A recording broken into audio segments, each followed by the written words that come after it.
Boa noite, pessoal. Aqui é a professora Cristina Badini. Vamos para mais uma aula de sistemas de transporte, CIV 0129 da Unifap. Vamos para a aula 3, né, modais de transporte. Esse é o nosso conteúdo programático. Depois nós discutiremos como vão ser os trabalhos pelo WhatsApp. Nós vamos combinar os trabalhos de vocês, tá? Aí tá um mapa, né? Mapa de 2014, mas não mudou tanto de lá para cá, de toda a nossa rede brasileira. Só para vocês terem uma ideia da complexidade. Bom, com relação às funções de transporte, né? É o principal elo da cadeia produtiva, é fundamental para o desenvolvimento urbano e industrial de uma região e é essencial no deslocamento humano. A gente tem que lembrar que não é só transporte de passageiros, mas é principalmente a questão do transporte de carga, né? As redes de transporte é uma estrutura interligada, né, por diferentes meios que auxiliam no desenvolvimento de um país ou região. Intrinsecamente ligada, gente, a questão da economia com a rede de transportes. E a densidade das redes de transporte varia de acordo com o nível de desenvolvimento regional. A gente viu no mapa anterior como a região sul e sudeste tem uma rede mais densa do que a região norte, por exemplo. E o desenvolvimento atual dos meios de transporte promove a sensação de aceleração do tempo e encurtamento das distâncias. Se a gente for comparar, por exemplo, como era feito o transporte na época mais inicial, né, do Brasil, do descobrimento, assim, uma viagem que hoje demora 1 hora, demorava dias e até meses, né? Então, a gente tem aí um mapa da cadeia produtiva, né? Marrom, a questão dos grãos, amarelo, a policultura, em laranjinha, a monocultura, as pastagens, né? Como é que esse verde claro, a questão da floresta e o extrativismo. Então, como que é a cadeia produtiva? As matérias-primas, produtos industrializados, comércio, o mercado consumidor. E todas essas flechinhas vermelhas são os meios de transporte de uma etapa da cadeia para a seguinte. Vocês veem que nenhuma etapa acontece, né, sem os meios de transporte. O desenvolvimento dos meios de transporte podem acelerar o ritmo de integração geográfica entre regiões diferentes. As dificuldades no uso dos diferentes meios de transporte, o custo de transferência, né? Tudo que consome de energia, o setor aéreo é o que mais custa, né? E o tempo de deslocamento, o setor ferroviário é o mais problemático. E os fatores que influenciam a escolha de um meio de transporte. A distância, né, a ser percorrida, o tipo de mercadoria, né? Você não vai transportar grãos do mesmo jeito que você transporta notebooks, por exemplo. Os meios de transporte disponíveis com maior facilidade na região. Não adianta você querer, numa região onde você não tem uma hidrovia, querer transportar por hidrovia, ou quando você não tem uma ferrovia, querer transportar por ferrovia. Ou que você não tem uma estrada, querer transportar por rodovia, né? E o tempo, né? Se você tem algumas opções, você pode, não, olha, eu vou transportar pela rodovia porque o tempo vai ser mais curto do que, por exemplo, por uma ferrovia. E com relação à matriz de transporte, né? O principal meio de transporte utilizado no país é o rodoviário, né? A formação da matriz de transporte depende de 4 fatores de influência, né? Desses 4 fatores de influência. do momento histórico e econômico em que foi feita tal escolha e da geografia do local. Vamos falar um pouquinho do setor rodoviário. No início e expansão desse sistema está relacionado com a evolução na produção petrolífera e automobilística, por motivos óbvios, né, gente? Inclusive porque a forma, né, de combustível da maioria agora que está se discutindo combustíveis mais limpos, carros a energia elétrica, né, e outras formas.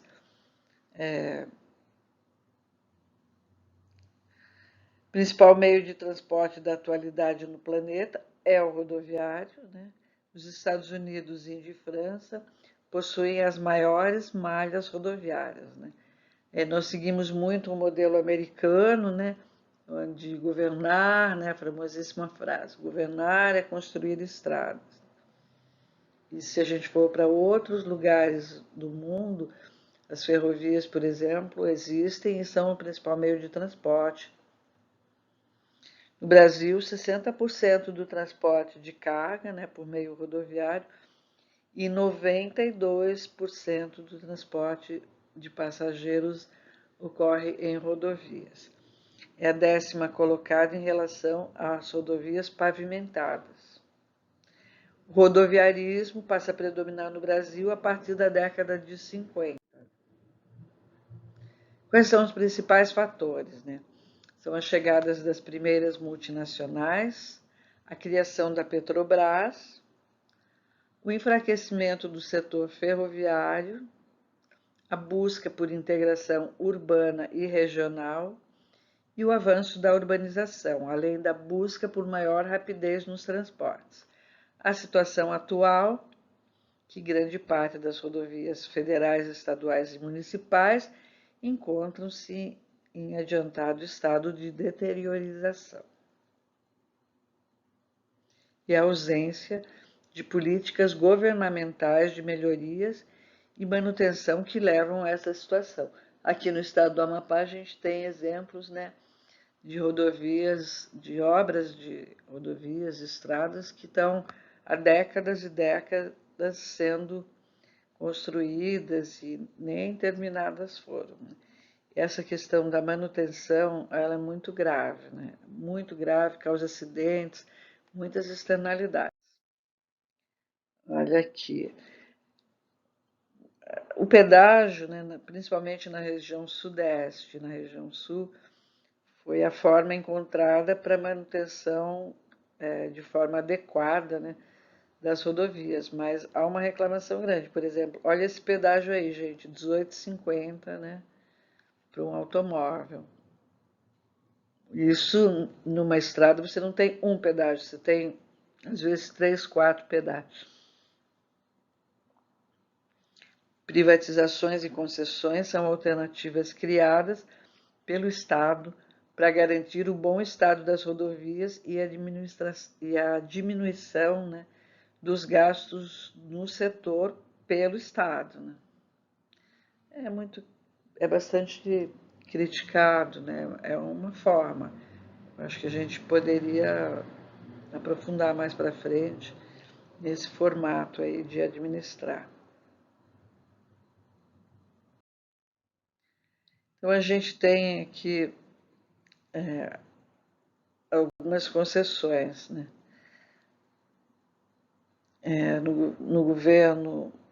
Nos governos anteriores a gente teve o PAC, né, Programa de Aceleração do Crescimento, que focou muito na questão das rodoviária, né? E o Plano Integrado de Logística, né, que são duplicações aí em verde, né? Então vocês veem quantas obras, né, em rodovias e trechos de rodovias concedidas, né, ou com recursos para a gente no governo atual. Vocês podem me perguntar, né? E no governo atual, a gente tem bem menos recursos para rodovias, quase nada. Então a gente fala dos tempos que foram bons. e as rodovias estruturantes, que são as em vermelho, né? Olhe o quanto que a interligação brasileira ela é fundamental, né? E olhe a diferença, né, da região sul e sudeste com a região norte.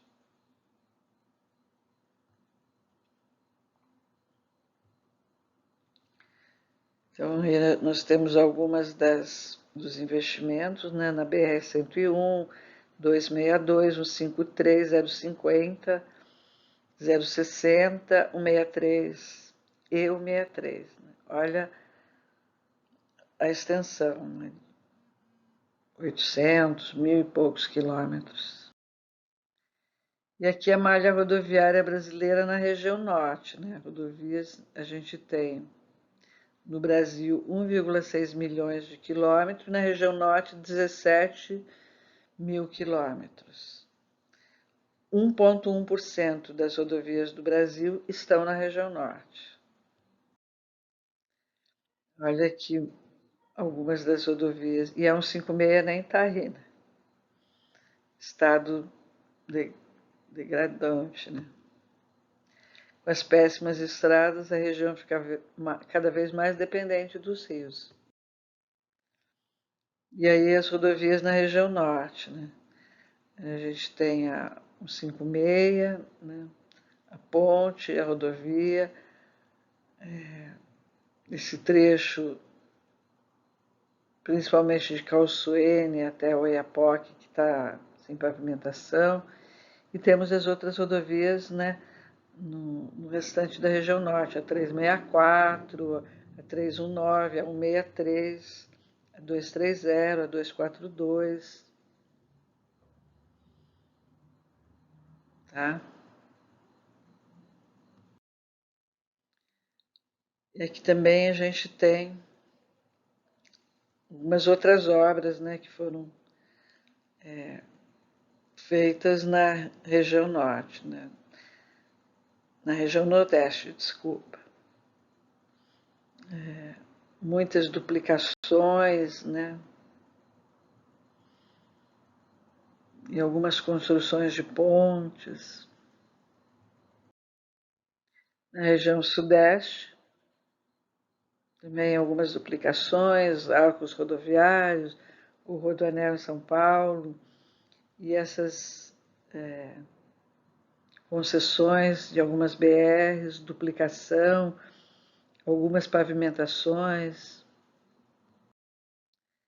E na região sul também, concessões, duplicação, pavimentação. Na região centro-oeste, mesma coisa. Bom, com relação à decisão do transporte, a gente tem que o rodoviário, né, o modal mais utilizado no Brasil, tem a vantagem de ser um serviço porta a porta, né, não é como a hidrovia ou como a ferrovia, né, ele pode chegar, sair lá do interior de São Paulo, chegar aqui na Domestilar, por exemplo. Alta disponibilidade de empresas transportadoras com os operadores logísticos, né? Alta disponibilidade de estradas, a gente viu nos slides anteriores, né? Um custo relativamente barato, né? E a utilização de pallets para agilizar a movimentação. Ainda apresenta opções diversas, né? Tem grandes cargas, são carretas, pequenas cargas, pode ser até com avião terrestre. É bom para cargas volumosas, pesadas, e alguns problemas que são enfrentados, como o roubo de carga, a má conservação das estradas, o tempo de entrega de alguns lugares, né, devido às dimensões continentais. Inclusive, nós aqui, né, para chegar aqui você não tem uma rodovia. Então, você vai até Belém ou até uma outra cidade do Pará, e aí você vem para cá pela hidrovia. O ferroviário. Revolução Industrial marca o início desse sistema de transporte, né? No século XIX, a Inglaterra dissemina a ferrovia por todo o seu território e para a Europa Ocidental. nos fins do século XIX e início do século XX, a gente tem uma disseminação ferroviária que atinge o leste europeu e Rússia, além das ex-colônias europeias na América e na Ásia. E atualmente os países com maiores malhas ferroviárias são os Estados Unidos, a Rússia e a China. Aí a gente está vendo um trem, né, da Ferrovia Paulista, né, a rede ferroviária federal. E no Brasil, a gente tem 29 mil quilômetros de linhas férreas, né, e uma grande parte já está deteriorada. Mesmo na região mais desenvolvida do país, que é Centro-Sul, a densidade das ferrovias é baixa e a decadência inicia-se com o avanço da indústria automobilística e com a diminuição dos investimentos no setor. Na década de 90, né, a FEPASA e a Rede Ferroviária Federal foram privatizadas, além da ALL, né, América Latina Logística. Atualmente é utilizado praticamente apenas para o transporte de carga, minérios, produtos agrícolas, né, que a gente está. A escolha pelo rodoviarismo faz com que o Brasil obtenha gastos excessivos com a manutenção de veículos, rodovias, combustíveis e pedágio. A descentralização da matriz rodoviária brasileira poderia possibilitar o avanço de outros meios de transporte, como o ferroviário e o hidroviário. Qual o problema estrutural? A infraestrutura ferroviária moderna é restrita a poucos corredores dedicados ao transporte de minério de ferro.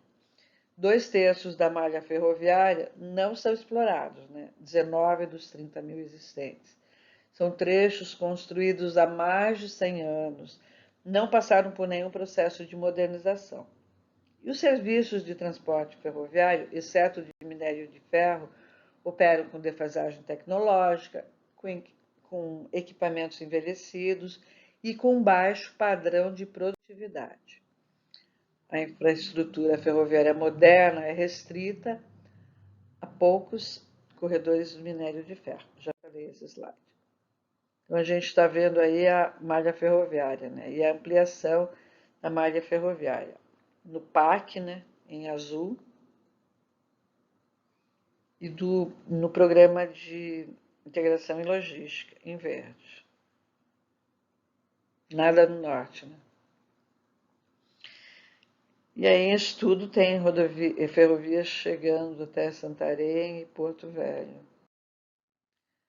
Na região norte, tem 6,6% das ferrovias no Brasil. Tá? 1.909 quilômetros na região norte e 20 mil quilômetros no Brasil. A gente ainda tem o problema das bitolas, né, que é a largura entre os trilhos. Então, bitola larga, né, de 1,60 m. Temos aí as ferrovias, né, concluídas, em andamento, em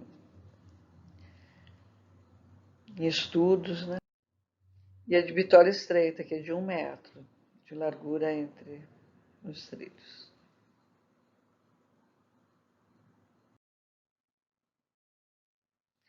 E a decisão de transporte, né? A ferrovia é um bom transportador para longos trechos e é utilizado para o transporte de matéria-prima.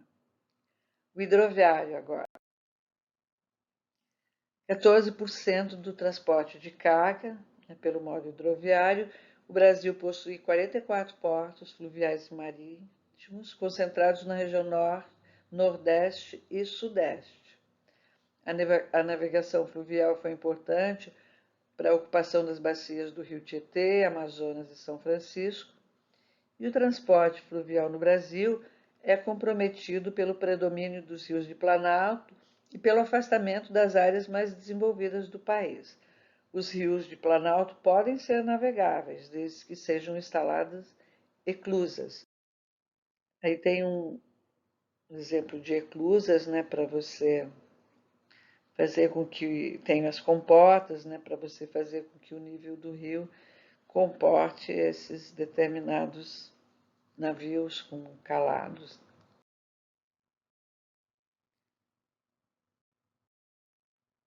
custo por quilômetro do transporte hidroviário é 2 vezes menor que o ferroviário e 5 vezes menor que o rodoviário. Entretanto, os custos de instalação são elevados, né?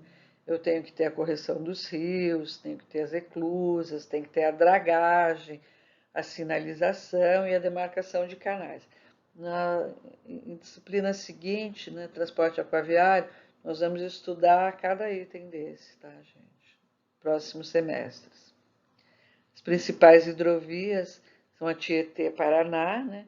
Pega Conchas, em São Paulo, São Simão, em Goiás. A Madeira, que é Porto Velho, em Itacoatiara. Pirapora, que é Pirapora-Juazeiro. Tocantins, Araguaia, que é a Nova Chavantina e Porto Franco. Paraguai, Paraná, né, que liga o Brasil, Bolívia, Paraguai, Uruguai e Argentina. E o Rio Amazonas, Solimões, que são 18 milhões de toneladas por ano. E aí os caminhos fluviais podem observar aí a Solimões, Amazonas, Tocantins, São Francisco, Paraná, Tietê e Paraguai,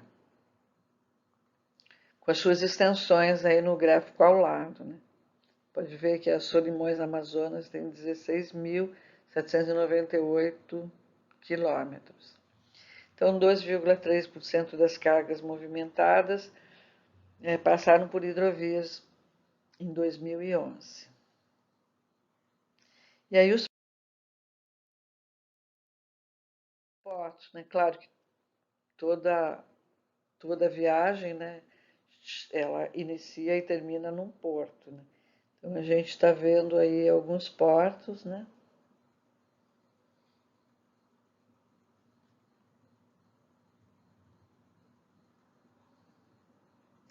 Aí nós temos portos fluviais e marítimos, inclusive nesse mapa está Porto de Macapá, que na real é um Porto de Santana.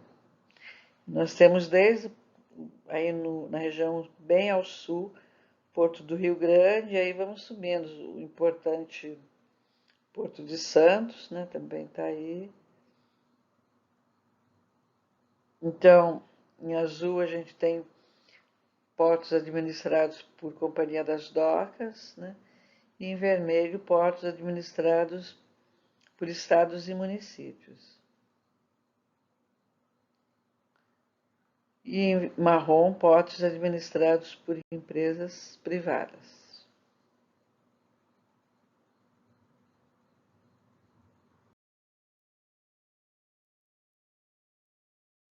Aqui a gente tem a rota do Mercosul, né, que sai Manaus, Pecém, Suape, Santos, Paranaguá, Buenos Aires, Montevidéu ou Santos, Suape, Pecém.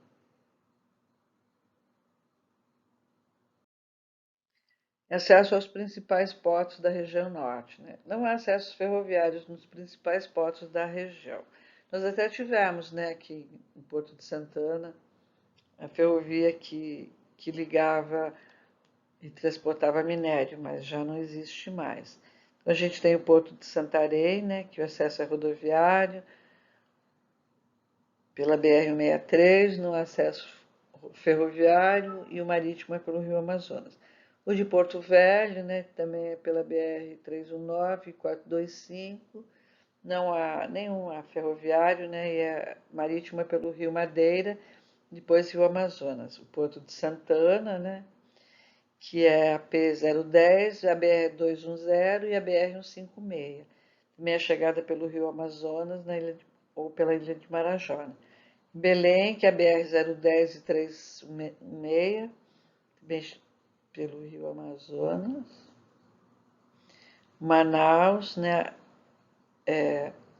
AM010, BR-174, BR-319, também pelo Rio Amazonas, e a Vila do Conde pela BR-316 e pela PA-140, na Ilha de Marajó, chegada pela Ilha de Marajó. Aqui até cita, né, a Estrada de Ferro Amapá, ela vinha de Serra do Navio até o terminal privativo da Indústria e Comércio de Minérios, da ICOME, em Santana, mas ele já está desativado. Potencial para uso das vias navegáveis Brasil na região norte, né? Então eu tenho 22.523 quilômetros na região norte e 50 mil quilômetros de hidrovias no Brasil. Na região norte tem 45% das hidrovias no Brasil, gente. Olhem só esse mapa do Brasil mostrando a riqueza, né, da malha hidroviária na região norte. Aqui a gente tem os portos, né? Quais as obras, né, que foram feitas, às vezes uma rampa, uma dragagem, a construção de um cais, né?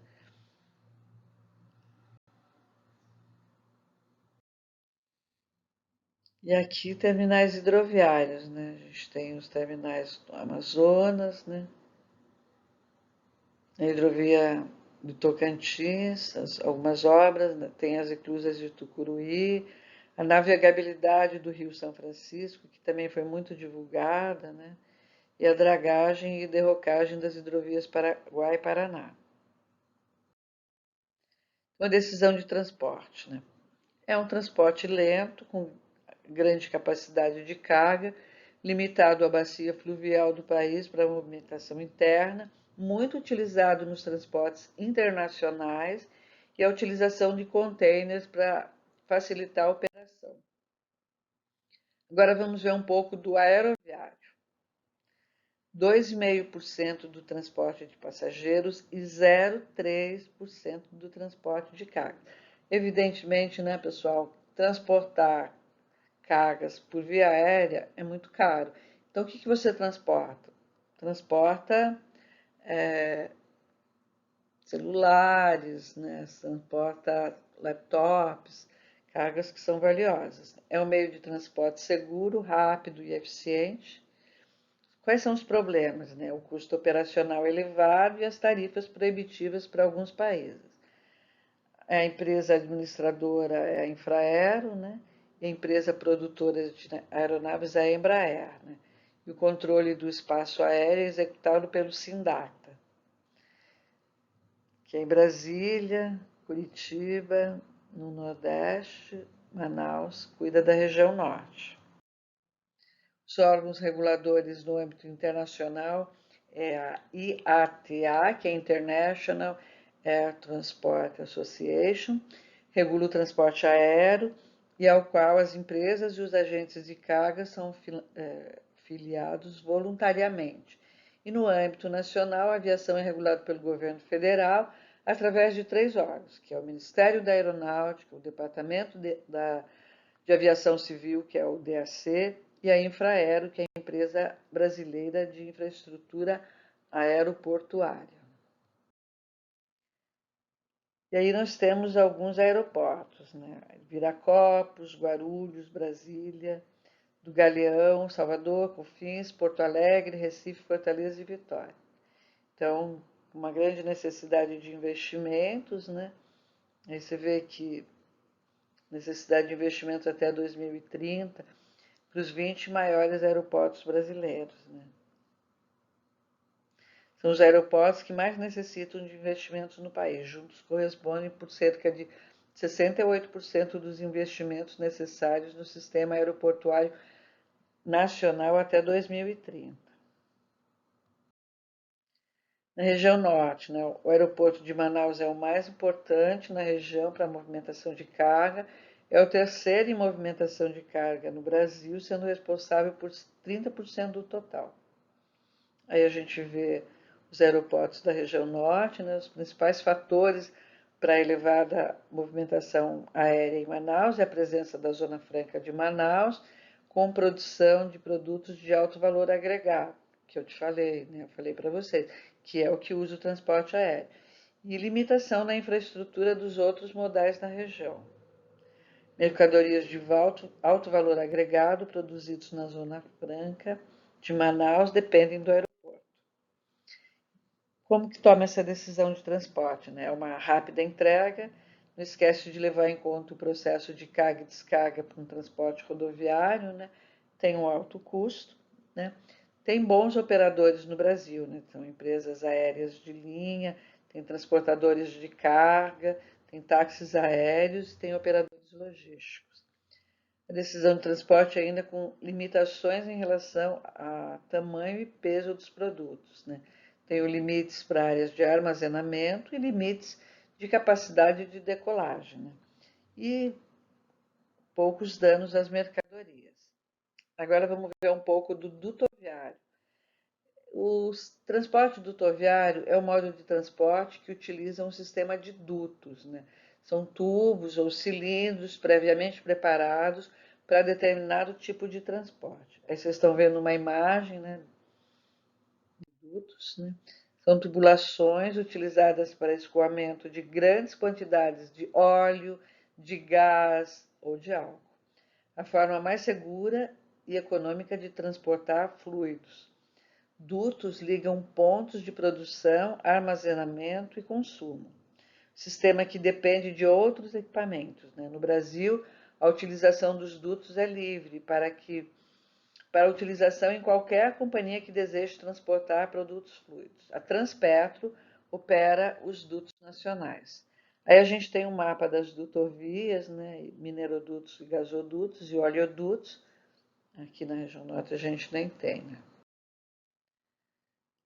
E aí os também gasodutos. E esses em amarelo são gasodutos em estudo. Poderíamos ter, né? Decisão, utilizado para o transporte de petróleo, né, e seus derivados. A velocidade de transporte é baixa, porém o tempo efetivo de transporte é alto, porque é um transporte contínuo, né, gente? Entrega porta a porta, muito efetiva, né, vai direto aos fornos e tem problemas mínimos no transporte.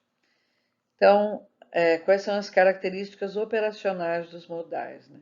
Então, a gente tem algumas características aí: a velocidade, a disponibilidade, a confiabilidade, a capacidade, a frequência e o resultado comparativo do ferroviário, rodoviário, aquaviário, dutoviário e aéreo.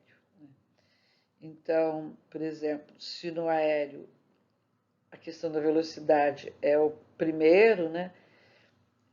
O dutoviário é o último, né? Na disponibilidade, o rodoviário é o primeiro da lista, porque a gente vimos todos os mapas, né, com a imensa rede de transporte rodoviário.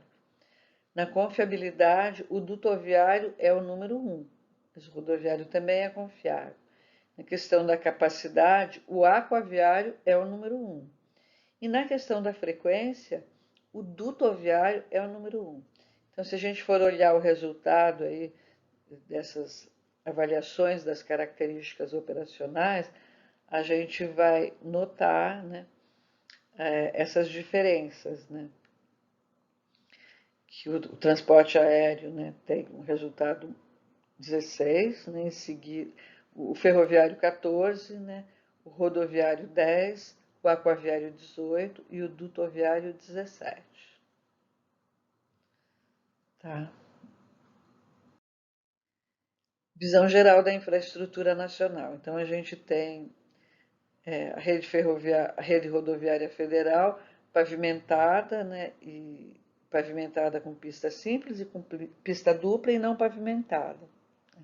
A rede rodoviária estadual a gente também tem pavimentada e não pavimentada. A rede rodoviária municipal, pavimentada e não pavimentada. E a rede ferroviária, hidroviária e os portos marítimos e fluviais, né?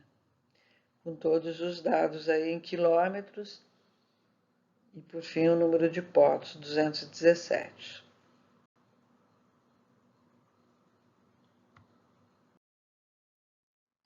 Aí vamos ver um pouco das vantagens econômicas e operacionais dos diferentes modais. Então, com relação à capacidade de transporte, né, no rodoviário, 900 carretas dá 22.500, ferroviário, 4 trens, 77 vagões dá os 22.500, e no hidroviário, um comboio de 9 barcaças também dá 22.500 mil toneladas, né? Então, o pior é o rodoviário, né? O intermediário é o ferroviário e o hidroviário seria o melhor deles. Com relação à velocidade média, a gente tem o rodoviário com a velocidade média de 60 km por hora, ferroviário com 50 km por hora e o hidroviário com 12 km por hora. Então, nesse aspecto, o hidroviário é o pior, o ferroviário é o intermediário e o rodoviário é o melhor. E com relação ao custo, né? A gente tem o rodoviário com custo de 104, né, reais por toneladas, né, por 1.000 quilômetros, o ferroviário com 62 e o hidroviário com 46. Então, o melhor seria o hidroviário, intermediário ferroviário e o rodoviário seria o pior. Aí a gente tem um pouco da comparação de custos, né, e emissão de poluentes. A gente tem aqui no gráfico de baixo, né, em verde, óxido nitroso, em vermelho, aí, meio marrom, monóxido de carbono, e em azul, hidróxido de carbono. Então, com relação à eficiência energética, vocês veem aí o rodoviário, né, esse caminhão marrom, o ferroviário em laranja e o hidroviário em azul.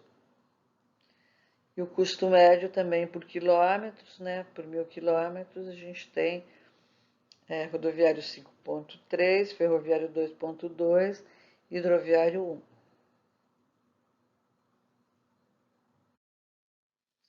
Então, a retomada do planejamento em logística foi muito lá pelo ano de 2006 até 2012, que nós tivemos o PNLT, que é o Plano Nacional de Logística e Transporte, né? E tivemos esse Plano Nacional de Logística Portuária, né, de 2009 a 2012, né? E o PIL, que é o Programa de Investimento em Logística, né, que foi a integração dessas duas ações aí do governo federal.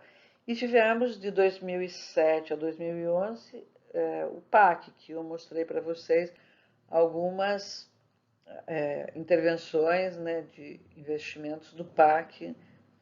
E aí tivemos uma elevação do nível de investimento da economia e também um estímulo do investimento privado. Plano Integrado de Logística em 2012, né, era investimento privado, o foco era a qualidade do serviço e a diminuição do custo logístico.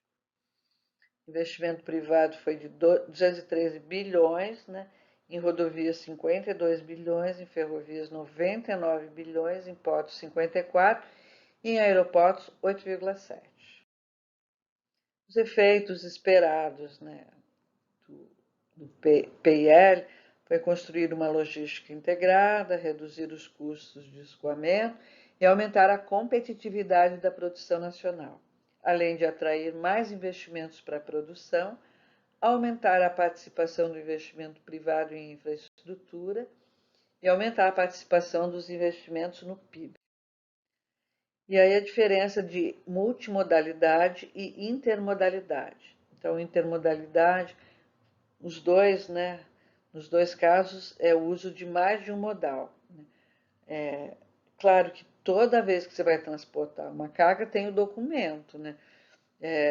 Na intermodalidade, o documento de transportes independentes, onde a responsabilidade da carga é do embarcador. E na multimodalidade, tem apenas um documento e a responsabilidade da carga é do operador do transporte multimodal. Aí a gente teve um marco regulatório da multimodalidade no Brasil, né, da Agência Nacional de Transporte Terrestre, aí numa linha do tempo. Pontos positivos da multimodalidade, né? Consegue explorar o que tem de melhor em cada modal, agiliza o processo de carregamento e descarregamento, a tendência mundial de transportes industrializados através de containers e o crescimento explosivo do comércio internacional. aqui uma figura, né, da transporte através de containers. Vocês vão ver bastante isso nas próximas aulas e nas próximas disciplinas. E essa é a ideia da multimodalidade, né? Eu tenho corredores multimodais, eu tenho terminais multimodais e eu tenho portos eficientes. No Brasil a gente não está muito desenvolvido. Eu tenho barreiras ferroviárias, né, para melhorar o uso da multimodalidade, né? Então eu tenho problemas com infraestrutura, né, na interface porto-ferrovia, tenho indisponibilidade de terminais, olha, 86%, falta um ramal ferroviário, 71%, e indisponibilidade de rotas e destinos, né? E as menores, né, barreiras são: a ferrovia aumentaria muito a complexidade da operação, questões ambientais, né, risco de acidentes e avarias na ferrovia e risco de roubos na ferrovia. Foram os problemas listados. E as barreiras portuárias para o melhor uso da multimodalidade no Brasil. As maiores são acesso rodoviário, né, as tarifas, o calado e um porto saturado. As menores é a tecnologia da informação, problema com avarias e não poder ter equipe própria no porto, e além dos equipamentos. Então, algumas obras, né, para melhorar a multimodalidade na Amazônia: a hidrovia do Amazonas, o porto de Manaus, o porto de Santarém, as eclusas de Tucuruí. E aí também em amarelo, né, a integração da rodovia do Amazonas do porto de Manaus, a integração da BR-163, integração da ferrovia Norte-Sul, estrada de Carajás, a hidrovia do Tocantins, as eclusas, né, e a integração da BR-230, né, nas hidrovias da Amazônia e na hidrovia do Tocantins. E por hoje é só, gente. Espero que vocês tenham gostado. Obrigada aí por tudo. Até a próxima aula. Um abraço.